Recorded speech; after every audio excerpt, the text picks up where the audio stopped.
welcome back to Weird on the Rocks. This is a podcast that explores the weird, unusual, strange, and unexplained, all while getting our drink on. I'm your host, Katie. In honor of October and the spooky Halloween season, I'm going to be covering the Salem Witch Trials today. Now, if you're like me, you've heard of this, but you don't really know any of the specific details. Or maybe all you know is what you've learned from Hocus Pocus. But I did the research so that you guys don't have to, because there is a lot of information out there about the Salem Witch Trials. But before we get into it today, I want to share another podcast trailer with you guys. This one today is from my friend Al over at the Ghosts in the Valley podcast. Al has been doing music and radio and documentary work for years, and he started his paranormal podcast around the same time that I started mine, and we've kind of become podcast friends, as I like to call it, and he's just been a really good support and friend to me over the past few months, so let's check out his trailer.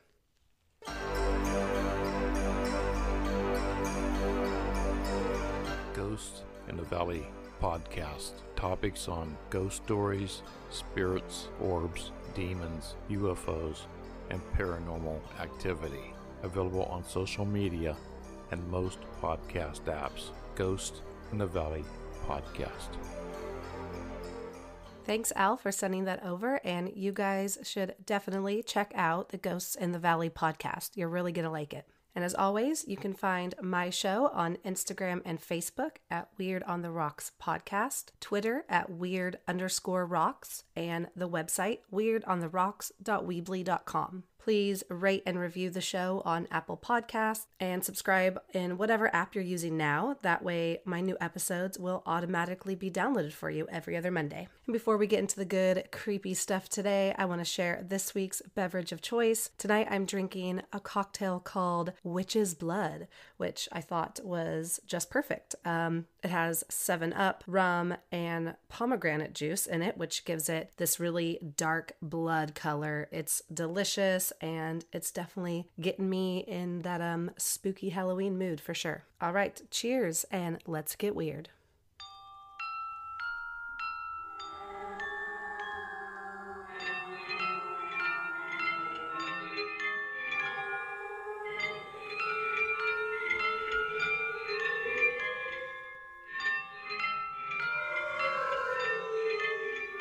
In January of 1692, in Salem Village, Massachusetts, Abigail Williams, age 11, and Betty Paris, age 9, and the daughter of Samuel Paris, the minister of Salem Village, both began to have violent and aggressive fits. These fits were described as beyond the power of epileptic fits or natural disease to affect, and included the girls making odd sounds, throwing items, crawling around the room and under furniture, and contorting themselves into strange positions. Betty and Abigail said they felt as though they were being pricked and pinched by an invisible force. The two girls were seen by Dr. William Griggs, who concluded that the girls were victims of witchcraft. Soon after, other young girls in the small village began to exhibit similar symptoms. These girls were Ann Putnam Jr., Mercy Lewis, Elizabeth Hubbard, Mary Walcott, and Mary Warren. Supposedly, the local reverend couldn't even preach on Sunday morning without being interrupted by loud outbursts in the church. Together as a community, the people of Salem Village believed several local women were the source of these girls' symptoms, and they accused Sarah Good, Sarah Osborne, and Tituba of witchery. All three of these women were considered different and outcasts in the small village. Tituba was a slave woman from Barbados, owned by Samuel Paris, the father of the first girl to show symptoms, Betty. Sarah Good was a homeless beggar who was ostracized by the Puritans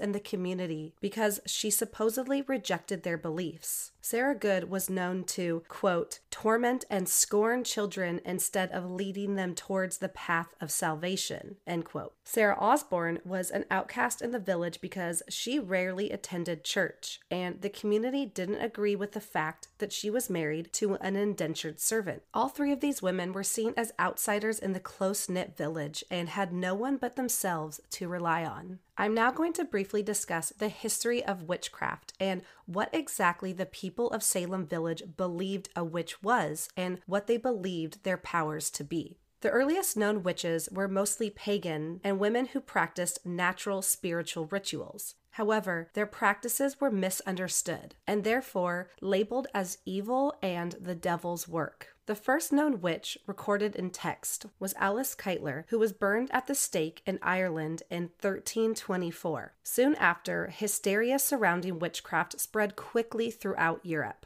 Witchcraft was labeled as heresy, meaning that it was a belief that went against orthodox organized religions, and at a time when everyone was either Protestant or Catholic, by default it was considered wrong and unacceptable. In 1486, a book titled Malleus Maleficarum was written and became the manual for witch hunting and included guidelines on how to identify, interrogate, and punish a so-called witch. This book just fueled the hysteria, and soon every woman considered an outcast or different was labeled a witch. These Europeans believed that witches were in direct communication with the devil himself and that he worked through them. They were believed to be filled with lust and sexually deviant, that they could create spells and potions and put curses on people they didn't like, could control the weather, and that they got their power through killing children. Between the years of 1500 and 1660, around 60,000 suspected witches were put to death in Europe. By the time the Puritan pilgrims landed in America in 1620, they were no strangers to witchcraft and believed that they were able to identify witches. In fact, in 1641, the Puritan legal code was created, which listed crimes from most severe to least severe. Number 1 on the list as the most serious of crimes was idolatry, which is the worship of idols. Number 2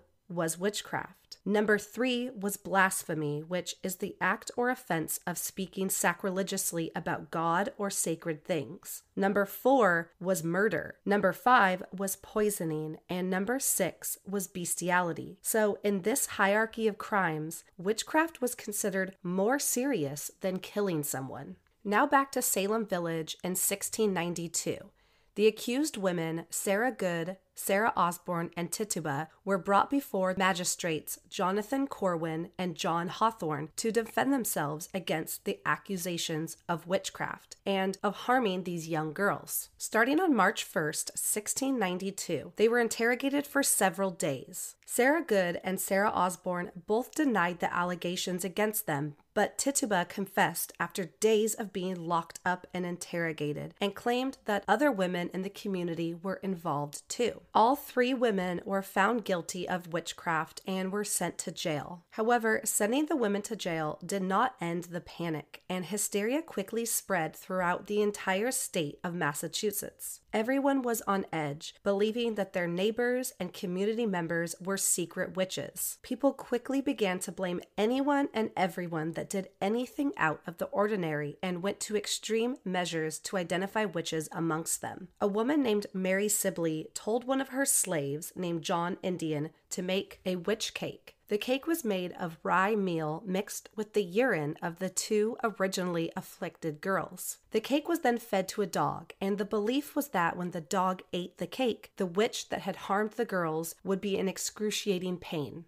Mary Sibley believed that whatever invisible force the witch had sent to hurt the girls would still be in their urine, and when that invisible force was destroyed by the dog eating it, the witch would cry out in pain and would be identified. Nothing actually came of this, but news spread of what Mary Sibley had done, and her neighbor, the Reverend Samuel Parris, had to publicly apologize for her behavior and urge none of the community members to take part in any rituals themselves. Mary Sibley said she had gotten the idea from something called the doctrine of effluvia, which stated that witches afflicted others by the use of venomous and malignant particles that were ejected from the eye. This belief was also used by other members of the community as a way to identify witches. A local dog had been injured, something believed to have been done by a witch named Elizabeth Howe. An ear was cut off from the dog and burned, and when Elizabeth Howe got sick shortly after this being done, they used this as proof that she was the one who had hurt the dog. Community members also created other guidelines that supposedly made someone a witch, such as having particular herbs in the home, owning texts that talked of natural healing, or having large moles on the body, which were referred to as a witch's teat. Soon, 4 new women were accused of being witches. They were Martha Corey, Rebecca Nurse, Rachel Clinton, and Dorothy Good, the 4-year-old daughter of accused Sarah Good. 4-year-old Dorothy was believed to be a witch simply because she was the daughter of an accused woman, and her confused answers given during her interrogation implicated her. Martha Corey and Rebecca Nurse were both upstanding members of the community who attended church, but they had spoken up about the fact that they had some doubts about the young girl's stories, and therefore they were also accused of witchcraft. The revelation that such seemingly normal and religious women could be witches sent panic through the town, and the people believed that anyone could be a witch, even high-up officials. These women were also put to trial, where several of them confessed and pointed the finger at even more women and several men in the community, claiming they influenced them. More and more people began to be accused, and soon the justice system was overwhelmed with all the new offenders, and the jails were full of so-called witches. Some of the newly accused were esteemed members of the community, such as Daniel Andrew and Philip English, who were selectmen, members of the local council, and Rebecca Nurse, whose husband was a member of the village committee. In May of 1692, the new governor of Massachusetts, William Phips, issued a special court order to deal with the witchcraft cases in the Suffolk, Essex, and Middlesex counties. Judges Hawthorne, Sewall, and Stoughton presided over the new trials, and they heard their first case on June 2nd, 1692, against Bridget Bishop. Bishop was accused of living an impure and immoral lifestyle that went against the Puritan ways, including wearing black clothing and not attending church services. Just 8 days after her trial began, Bridget Bishop was hanged on what would later be known as Gallows Hill in Salem town. This first conviction and death of a witch made the people of Massachusetts even more determined to continue to prosecute. In July, 5 were hanged. In August, 5 more were hanged. And in September, 8 were hanged. 7 of the accused witches died in jail, and on September 19th, Giles Corey, the elderly husband of accused Martha Corey, was killed by pressing him down with heavy stones because he would not enter a plea. At this time, esteemed minister Cotton Mather, along with his father, Increase Mather, who was the president of Harvard College, sent letters to the court urging them to change their definitions of witchcraft. They pointed out the fact that these individuals were being treated differently than any other kind of criminal and were being prosecuted based solely off of hearsay with no tangible evidence of their crimes. One letter to the court said, quote, "It would better that 10 suspected witches may escape than 1 innocent person be condemned," end quote. After this, Governor Phips decided to dissolve the special court dedicated to the witch trials and decided the courts could no longer use spectral evidence, which was testimony about non-physical things, such as dreams, visions, or predictions. This also included throwing out claims by victims that they could see apparitions of the witches afflicting them, but never saw an actual person. By early 1693, all those still in jail awaiting their trial were released, and just like that, as quickly as the panic had started, it came to an end. Altogether, 20 people, 14 women, and 6 men were killed for being supposed witches. After the trials ended, families of those accused and killed wanted justice for their loved ones. Families of the deceased wanted to clear their family members' names and not have them remembered as evil people. In January of 1697, the Massachusetts General Court established a day of fasting in remembrance of those who were affected by the trials. Eventually, the court admitted that the trials were unlawful, and many officials involved apologized for their participation. In 1711, almost 20 years after the trials ended, families of those killed were granted financial compensation from the court. Families have chosen to honor their loved ones in different ways, including the family of Rebecca Nurse, who erected a large granite memorial in her name. A memorial was also created in honor of the 40 community members who signed a petition in support of Rebecca. In 1992, on the 300th anniversary of the trials, Salem and Salem Village, which is now known as Danvers, Massachusetts,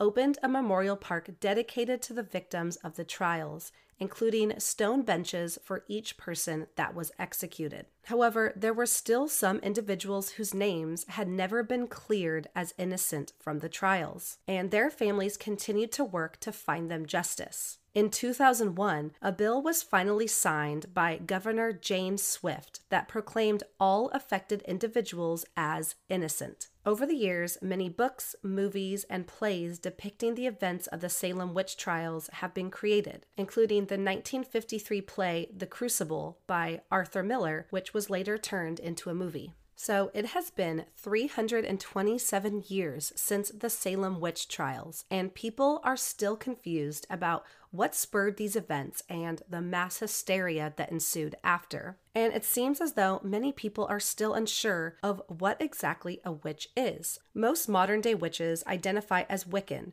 which is a modern pagan religion, and a 2017 study estimated that there are 3 million people in America practicing Wicca. The site Wicca.com describes Wicca as, quote, Wicca might be described as a modern religion based on ancient witchcraft traditions. Contrary to what those who choose to persecute or lie about us wish to believe, Wicca is very peaceful, harmonious, and balanced way of life which promotes oneness with the divine and all which exists. End quote. And the site describes their modern practice of witchcraft as, quote, witchcraft is a spiritual system that fosters the free thought and will of the individual, encourages learning and an understanding of the earth and nature, thereby affirming the divinity in all living things. Most importantly, however, it teaches responsibility. We accept responsibility for our actions and deeds as clearly a result of the choices we make. We do not blame an exterior entity or being for our shortcomings, weaknesses, or mistakes. If we mess up or do something that brings harm to another, we have no one to blame but ourselves, must face the consequences resulting from those actions. No ifs, ands, or buts, and no whining. We acknowledge the cycles of nature,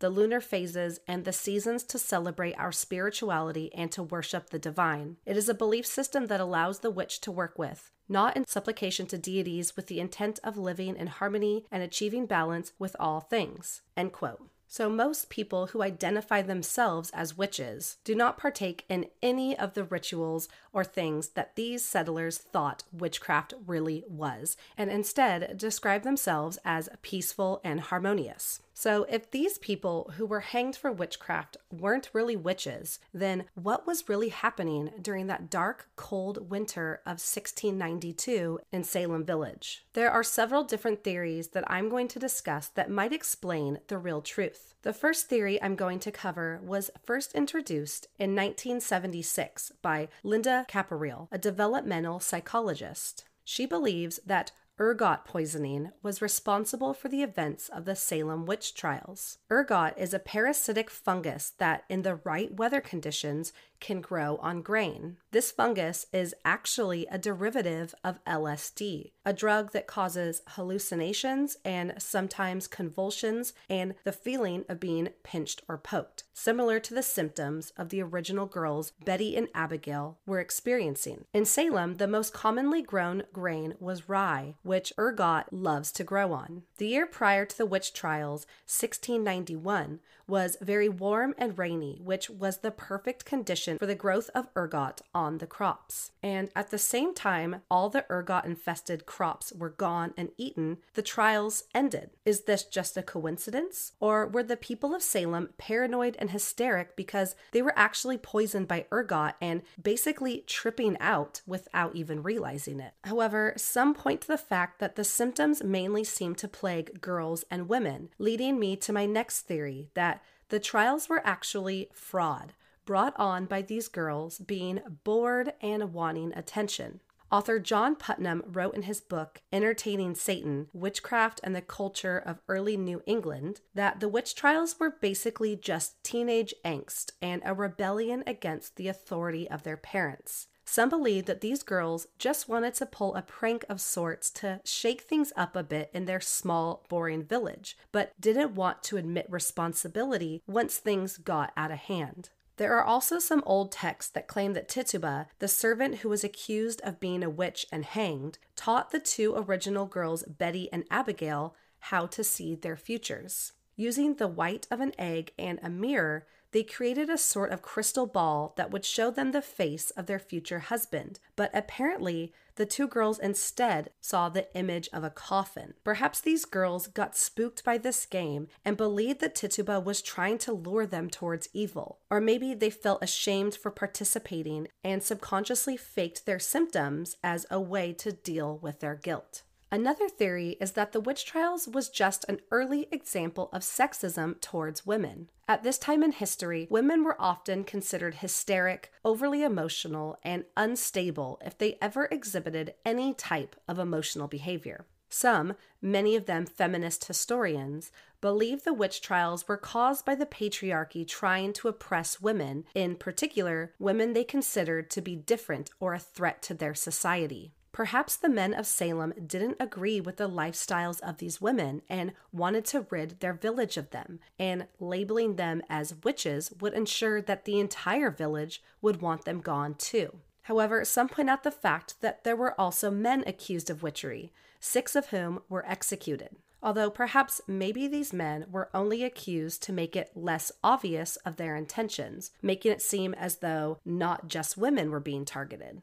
There is also a theory that was proposed by Harvard graduate Emily Oster in 2004 that suggests that the witch trials were connected to the cold weather the East Coast was experiencing at that time. Oster drew connections between extreme temperatures, what she refers to as little ice ages, and witch hunts. In fact, the witch hunt activity in Europe between the 13th and 17th centuries also was correlated to cold weather, and witch hunting hysteria peaked during these so-called ice ages. The people of Salem Village believed that witches could control the weather and therefore also control the growth, or lack thereof, of their crops. The winter of 1692 was extremely harsh and people were cold, hungry, and distraught. Perhaps they believed these women were somehow responsible for the cold temperatures and scarcity of food and used them as a scapegoat for their struggles.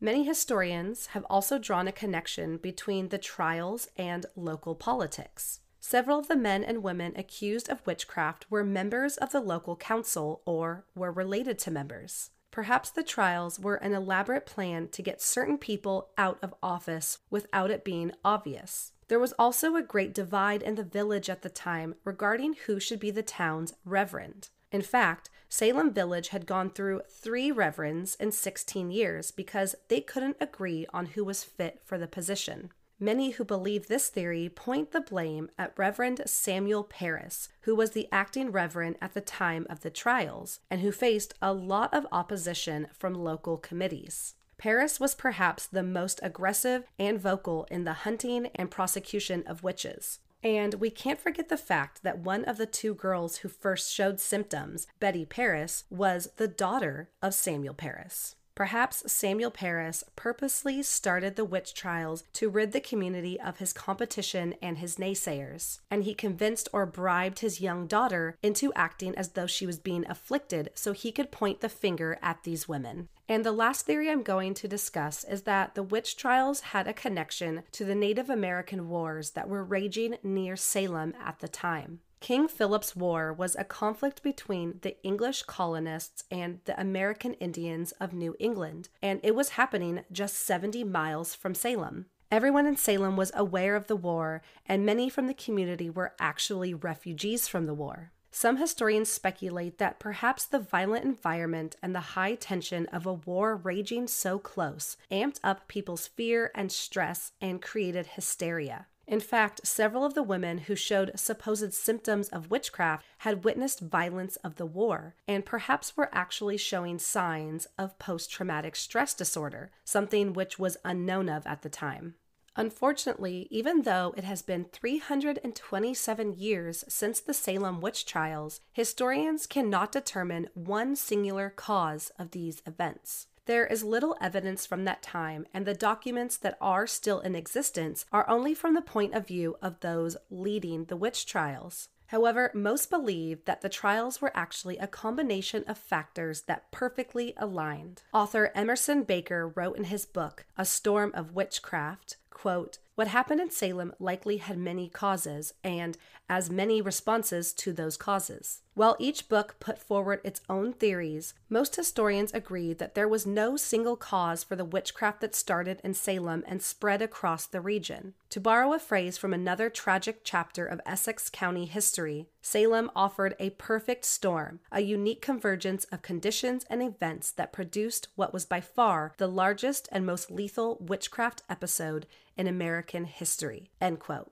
And this is the theory that I most believe. I think that there was a lot of social and political division in Salem Village. The people were cold and hungry. There was a war affecting them, and I think the tension was very high. When people get put in situations like this, scary and awful things can happen. I think the Salem Witch Trials are an extreme example of human nature and what can happen when people are pushed to their limits and feel scared. They want to point the finger at someone and they want someone to take the blame for what's going on. I think accusing these people of witchcraft was the villagers' way of saying, hey, things are awful right now, and this has to be someone's fault because God wouldn't do this to us. They wanted their situation to have a supernatural explanation instead of just accepting their reality. It's really disgusting and awful that it went on for as long as it did and that it got so extreme and out of hand that people were actually hanged for this. We also can't forget about the thousands of innocent people who died in Europe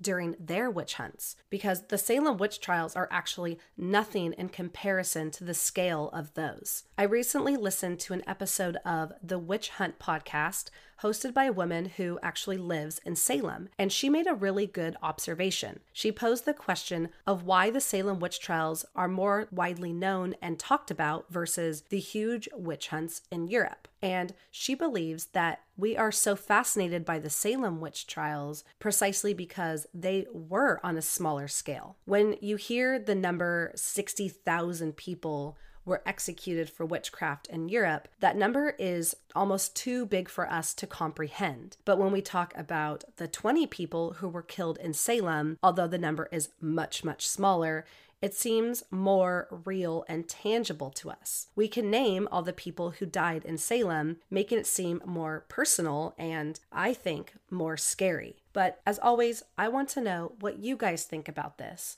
Do you believe that there was one single cause of the Salem witch trials or a combination of factors? Or do you actually believe in witches that are capable of this type of supernatural magic and that these women truly were practicing witchcraft? I hope I was able to present some new information today that you guys hadn't heard before, and I hope I got you thinking a little more critically about this event that I'm sure you've all heard about before. As always, you can find me on Instagram and Facebook at Weird on the Rocks Podcast, Twitter at Weird_Rocks, and the website at weirdontherocks.weebly.com. Thank you so much for hanging out with me today. I appreciate every single one of you, and until next time, cheers and stay weird.